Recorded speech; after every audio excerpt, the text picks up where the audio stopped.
السلام عليكم my dear friends kasoo dhawaada English with Naja maanta waxaan baraynaa toban vocabulary iyo tusaalayaashooda haddii aad channelka ku cusub tahay subscribe taynoo taabo like taynoo taabo asxaabtaada noo share garay aad iyo aad mahadsantiin soo dhawaada. Are you ready? Let's get started.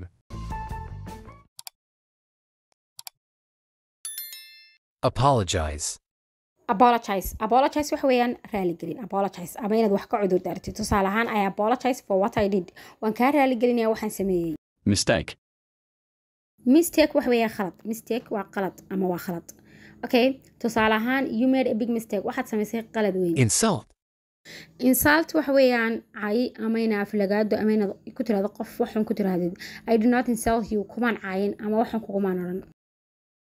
Disgust waxa weeyaan karaahiyo ama inaad wax dhacday disgust okay tusaale ahaan I am really disgusted with her behavior run ahaantii waan karaahaystay ama waan nacay habdhaqankeeda ama dabeecadeeda. Disgust waxa weeyaan karaahiyo. Boring waxa weeyaan caajis boring waa caajis tusaale ahaan he is a most boring man I have ever met waa ninkii ugu caajiska badnaa isagu waa ninkii ugu caajiska badnaa weligay la kulmo. Encourage waxa weeyaan dhiirigelin encourage waa dhiirigelin tusaale ahaan I encouraged him in his work waxaan ku dhiirigeliyay shaqadiisa encourage waa dhiirigelin. Desire waxa weeyaan doonitaan ama waa rabitaan desire waa doonitaan ama rabitaan waxa la macno tahay want okay everyone has a desire for peace qof kasta wuxuu doonayaa ama uu rabaa nabad.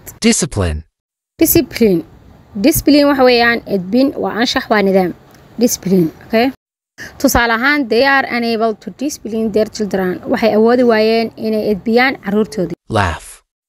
Laugh waxa weeyaan qosol tusaale ahaan he makes me laugh wuu iga qosliyaa.